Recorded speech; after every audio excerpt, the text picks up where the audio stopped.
ইনকিলাব মঞ্চের মুখপাত্র শরীফ ওসমান হাদির মৃত্যুকে কেন্দ্র করে রাজধানীর কারওয়ান বাজারে অবস্থিত দ্য ডেইলি স্টার পত্রিকার কার্যালয় ও প্রথম আলো অফিসে 18 ডিসেম্বর বৃহস্পতিবার দিবাগত রাতে হামলা ও ভাঙচুর ও অগ্নিসংযোগ করা হয়েছে। শুক্রবার সকালে প্রথম আলো ও ডেইলি স্টার কার্যালয়ে গিয়ে দেখা যায় দমকল কর্মীরা আগুন নিয়ন্ত্রণ ও ক্ষয়ক্ষতির পর্যালোচনার কাজ করছেন। ভবনের সামনে উৎসুক জনতার ভিড় জমেছে। পরিস্থিতি পর্যবেক্ষণে পুলিশ সদস্যদেরও অবস্থান করতে দেখা গেছে। সরেজমিনে দেখা যায় ডেইলি স্টার ভবনের 1 থেকে 3 তলা পর্যন্ত আগুনে পুড়ে গেছে। শরীফ ওসমান হাদির মৃত্যুতে গভীর শোক ও দুঃখ প্রকাশ করেছেন পররাষ্ট্র উপদেষ্টা মোহাম্মদ তৌহিদ হোসেন।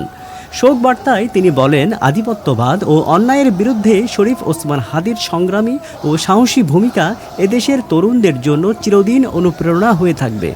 শহীদ ওসমান হাদি সমাজে ইনসাফ প্রতিষ্ঠার অকুতোভয় যোদ্ধা ছিলেন। তার অকাল মৃত্যুতে সমাজ ও দেশের অপূরণীয় ক্ষতি হয়েছে। ওসমান হাদিকে গুলি করে হত্যার প্রতিবাদে শাহবাগ মোড়ে বিক্ষোভ অব্যাহত রয়েছে।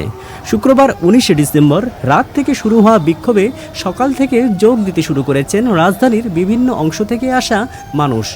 সময় বাড়ার সঙ্গে সঙ্গে বাড়ছে উপস্থিতি। 19 ডিসেম্বর শনিবার সকাল 11টার দিকে শাহবাগ মোড়ে দেখা যায় রাজধানীর বিভিন্ন এলাকা থেকে ছাত্র জনতা শাহবাগে জড়ো হয়ে বিক্ষোভ করছেন। তাদের হাতে জাতীয় পতাকা, হাতে প্লেকার্ড। এ সময় তাদের ফ্যাসিবাদের কালো হাত ভেঙে দাও, গুড়িয়ে দাও, আওয়ামী লীগের আস্তানা এই বাংলায় হবে না, হাদি ভাইয়ের রক্ত বৃথা যেতে দেব না, আমরা সবাই হাদি হব, যুগে যুগে লড়ে যাব, এই মুহূর্তে দরকার বিপ্লবী সরকার, তুমি কে আমি কে, হাদি হাদি ইত্যাদি স্লোগান দিতে দেখা যায়।